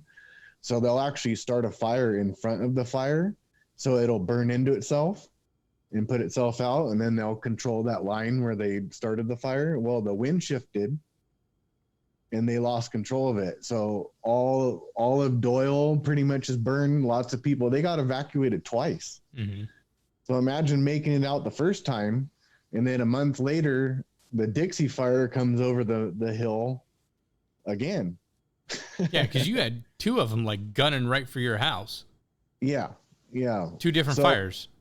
So what happened with ours is it was a spot fire that spotted out in front, and they didn't do anything about it for a couple of days. They didn't think anything of it, and then the wind picked up, and then it became a problem. So once it came over the top of the mountain here right outside my shop, it made it to the highway in 20 minutes. So it burned about 5 miles in 20 minutes. Damn. It is, it's freaking insane. Like I couldn't believe, I mean, like because you would show me like photos and videos every day of like the forestry service coming in. They cut a break right through your backyard, and then they had the helicopters flying over. You guys had to evacuate up to your parents' house, and then the fire was actually getting close to their house. Yeah, they were on evacuation warning, so at any time we could have been evacuated from there too. So it was very unsettling for a month or so. Yeah, and that's kind of, and I'm so glad that it worked out in your benefit, that you didn't lose. I mean, other than the trench that they cut through your backyard, you didn't lose your house, you didn't lose your business. Right. But like, and I think it was really cool because when we originally set up the GoFundMe, it was for Mark Winchester and the victims of the Dixie Fire, because we knew something was going to happen because the proximity of the fire, how it was moving and how state and local officials were actually, I don't want to say not responding, because I mean, there's a lot of brave men and women that were out there doing exactly what they were supposed to, but there wasn't a whole lot of preventative care leading up to that point because of state regulations. And I don't want to get into the whole politics of it, but we knew something was going to happen. So we set up the GoFundMe. Luckily your house was spared, but Frank and Carolyn Graves, right, a World War II Army veteran, and his wife lost their entire house, all their belongings. So we were able to take that GoFundMe and donate 100% of the proceeds to Frank and Carolyn Graves. What pissed me off is like GoFundMe took forever and a fucking day to get their shit together to like just respond to emails. And it was like, hey, like Mark and his family are good. We want to take all the money, because it originally stated that, and the victims of the Dixie Fire right there. Right. I mean, the title never changed, and we kept updating the synopsis of what was going on. But like finally they responded. They're like, oh, your email got sent to our junk folder. And it's like bullshit, because up until that point, that we wanted to transfer the funds, like you guys were responding every single day within 24 hours. And I'm thinking they're based out of California, because you guys are 3 hours behind, but they would like, I would send out an email at like 9:00 at night. They would respond the next morning. Everything was good until we wanted to transfer the funds somewhere else. Yeah. And the frickin', I mean, the account got reported. I'm not even going to mention his frickin' name, because he's just a piece of shit. But he reported saying it was fraudulent. And it was like, no, it's not fraudulent. We're trying to raise money for Mark and his family if their house, gets decimated, but also the other people in the area. And that's exactly what happened. Frank and Carolyn lost their house. Like I said, he's a World War II vet. We were able to transfer those funds to their account. Yeah. And I mean, their daughter has just been amazing. I've corresponded with her quite a few times. She's just beside herself about the amount of like support and everything that they've, because I mean, I think they only raised like $3,000, but really? With all the people that we were able to get to donate for, the GoFundMe that we set up, I think we raised like $9,500. We're able to transfer that entire amount to them. So, I mean, it did a lot of good. So if you're out there listening, you donated to this account, it did a lot of good. It went to the victims of the Dixie Fire. Everyone that donated, I really appreciate it. We made an old couple, be able to live out the last years of their life. Like me, if I lost everything, I'd be able to come back from it. But them being 80 and 85 years old, I don't think they're going to, be able to come back very well from losing everything. Yeah. And their kids are like, I think she's based out of North Carolina. So, I mean, she's not even able to be there with her parents, and they've lost everything. So, I mean, if you donated, we really thank you for putting that money out there. Like I donated myself. I was the first one. Like as soon as I set up the GoFundMe account, I donated to that account because I believed in it. And now, that it was able to help out an elderly couple, and not only an elderly couple, a freaking World War II vet. I mean, there's not many of them left. And you as a Navy vet, me as a Marine Corps vet, this man's an Army vet. Like I couldn't. Thing to do. It was great, because they lost everything, and just to be able to help them out, that was freaking amazing. Yeah, it means a lot to me that we're able to do that for them. I really think that the welding community came together for a good purpose. Yeah, I mean, the amount of messages and support and people offering me their shops and anything that, they could do to help out, it was overwhelming. Like it was almost like a full-time job just responding to people. Yeah. No, 100%.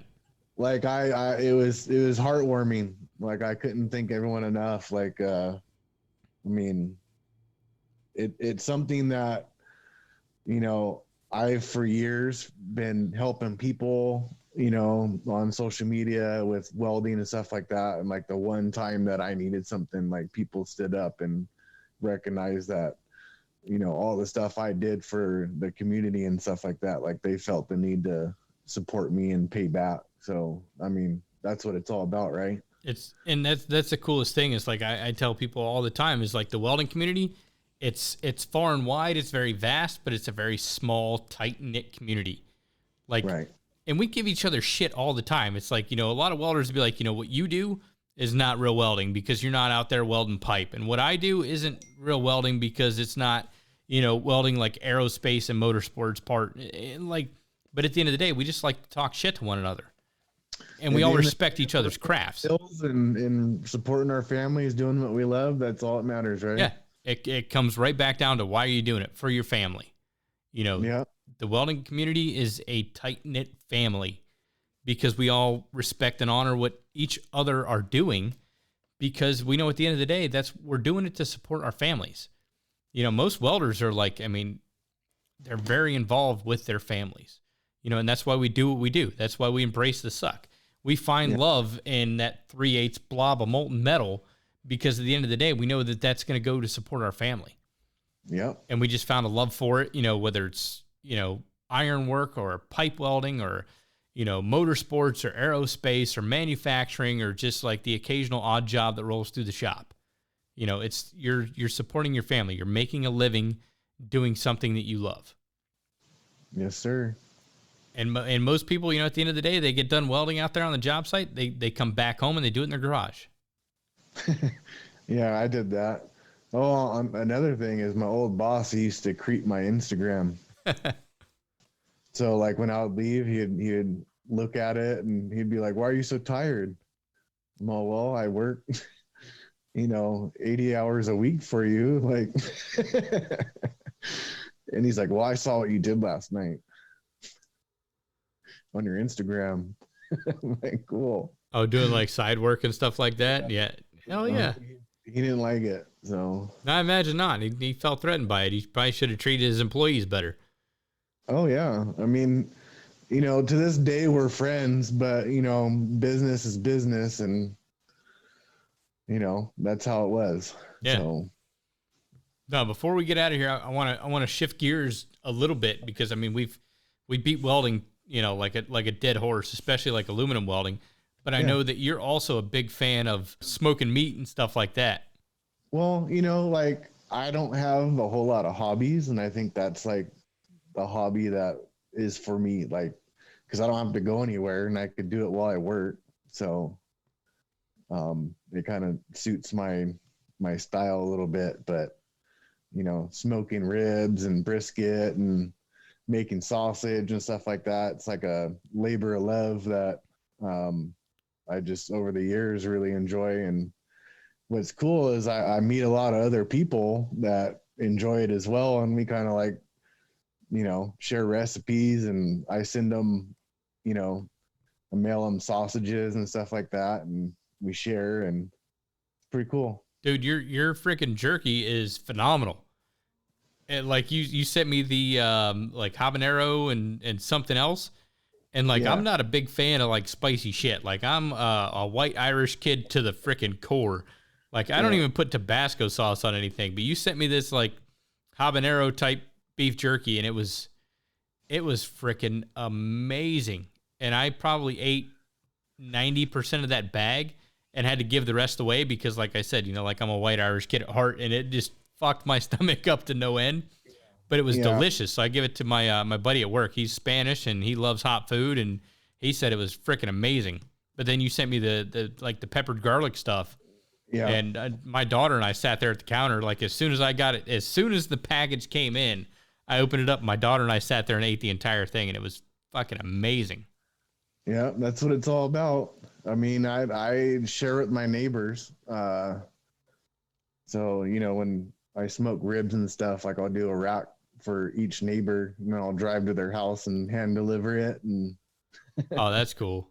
Yeah, and then they do the same. They like my neighbor that's closest to me, he actually won the rib cook-off here a couple years ago.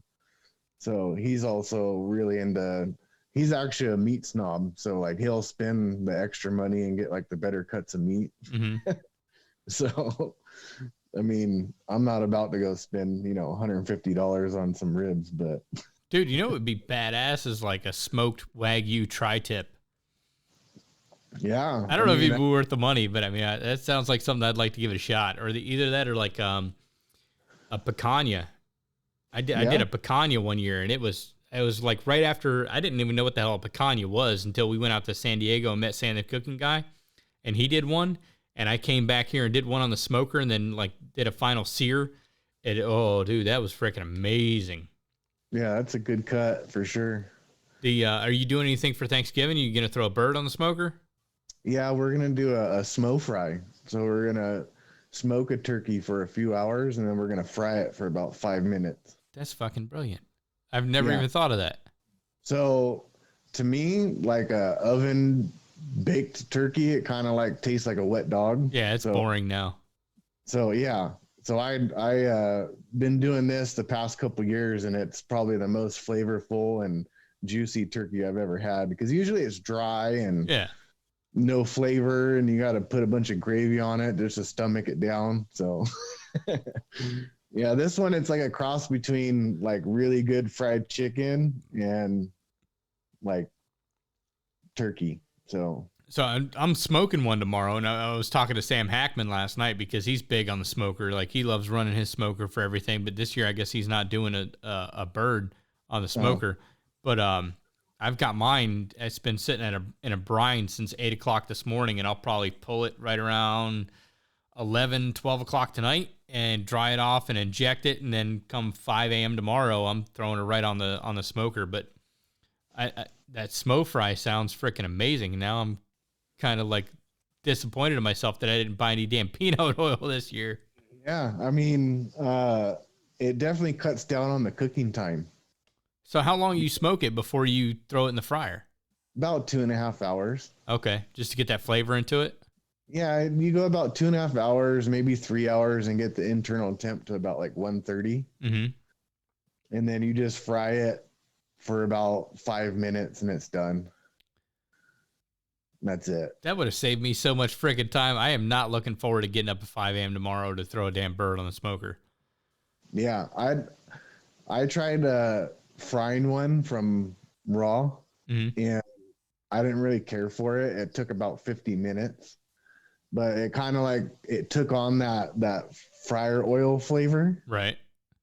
Because you have the fryer oil, you kind of have to overshoot the temperature a little bit, because then when you stick the bird in, it cools the fryer oil off. Mm-hmm. So it being at like room temperature, it pulled down the fryer oil temperature enough to where it almost stopped frying. Right.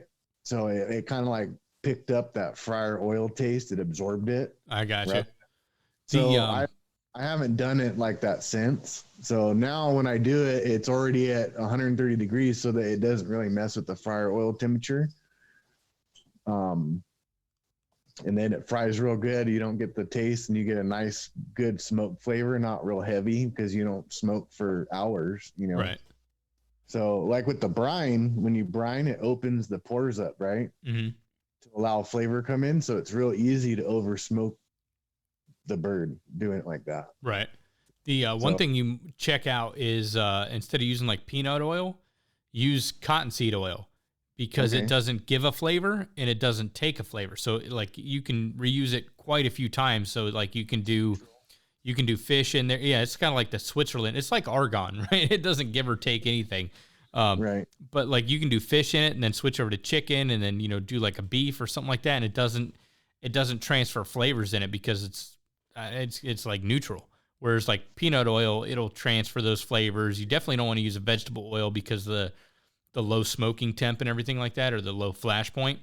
So a lot of people gravitate towards peanut oil, but cottonseed oil is like the best. And the only place I've been able to find it is like Bass Pro Shops. All right. Like most grocery stores don't carry it.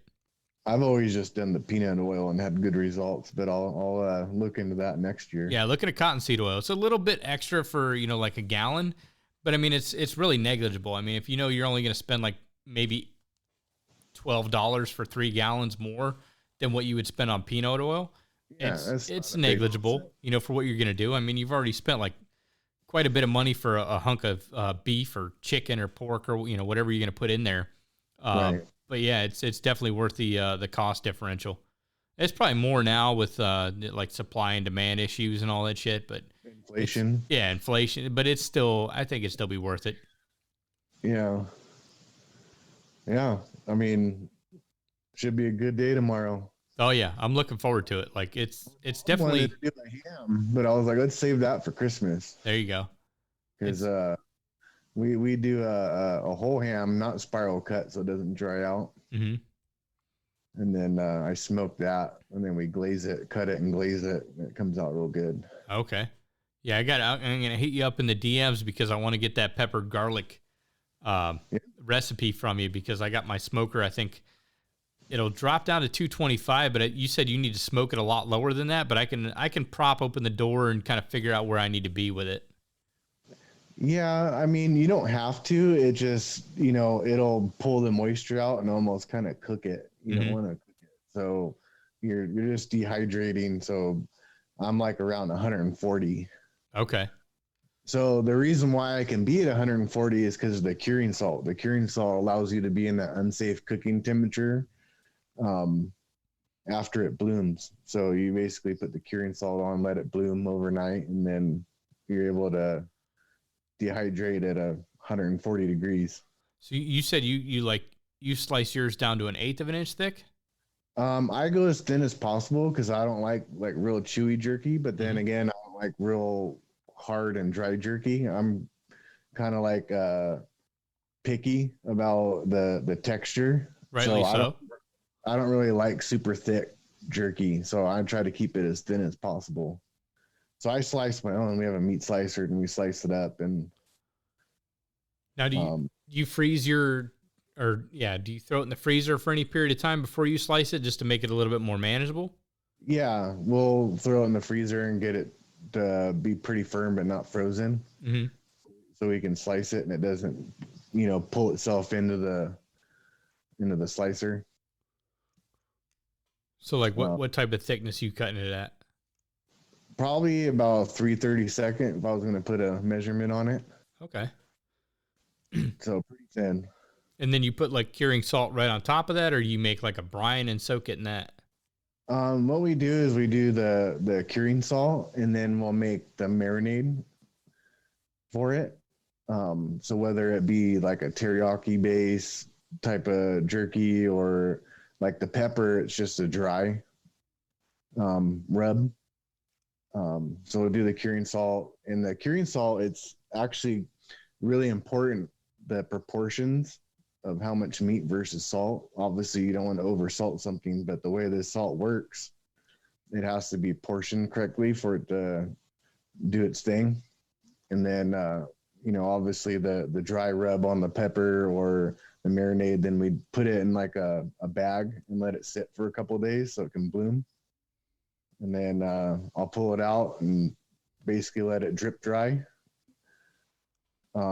I know some people will take like paper towels and like blot it to get all the wet off, because ultimately you're dehydrated and you want to remove the moisture, but I just throw it in there wet. I don't blot it. So usually it takes about 5 to 6 hours for it to finish. Okay. At 140 degrees. So not too long. Obviously the thicker jerky is going to take longer, so keep that in mind. Yeah. You ever had biltong? Yeah. That stuff's friggin' good, man. I had some buddies that they're from South Africa, and every time they would come back, they would like somehow, I don't know how they got it back over here, but they would like bring back homemade biltong. And it was like they were telling me the process of making it, and it's like, oh yeah, you just like soak it in vinegar overnight, and then you hang it in a tree, and because of the temperature over there and the wind and all that stuff, it makes it into jerky just hanging it from a tree. Yep. But that shit is like, it's really good. Yeah, you get full flavor that way. It's pretty cool, this stuff, and you can do it meat and get away with it, and it not rot on you. And yeah, I had a buddy that when they came over to the stateside, from South Africa, they were making it in their closets. So they would set up like this heater and a fan and all this stuff to like hang the meat inside their like your wardrobe closet where you hang your t-shirts and shit. You know, they would hang it up in there and like soak it with vinegar and like do all this other stuff. But it was like, it's freaking amazing what they were doing in their closet. Yeah. You get creative. Oh yeah. They're really creative people. Yeah. No, but that stuff's really good. If you ever get your hands on biltong, like get that. It's freaking amazing. I see ads for it every once in a while. Yeah, every once in a while on Instagram, I'll see ads for it. I'm like, I don't know if I want to buy it. Like, I can call my buddy up and be like, hey, man, hook me up with a couple pounds. Yeah. We'll probably get ads now that we set it next to our phone. So. Oh, yeah, definitely. And then everybody listening, so they're going to get biltong ads on their Instagram account now. Yeah. Well, shit, man. It's been a pleasure having you on the podcast. I know it's kind of getting late where you're at. I've got, I think Santa's getting ready to call my kids here in a few minutes. They're going to do a FaceTime with Santa. Awesome. But I wish you nothing but the best. Happy Thanksgiving. Thanks for coming on the podcast. And I look forward to chatting with you once again over there on the DMs. Yeah. Happy Thanksgiving to you guys and have a good holiday. And it's nice chatting with you as well. Thank you for having me. And thank you to everyone again for the GoFundMe and all the support while we were evacuated and all the prayers and wishes, you know, from everyone. I really appreciate it. My family appreciates it. And yeah, everyone have a happy holiday season and hopefully 2022 is better for everyone. Yeah, that's no shit. I appreciate it, man. Yeah. All right, ladies and gentlemen, that is all I have for you this week. Thanks once again for downloading the episode and supporting the show. Be sure to tune in next Monday for another episode of the ARC Junkies Podcast. I'll have new episodes dropping every week and some cool new things happen in 2022. Stay safe out there, and until next time, make every weld better than your last.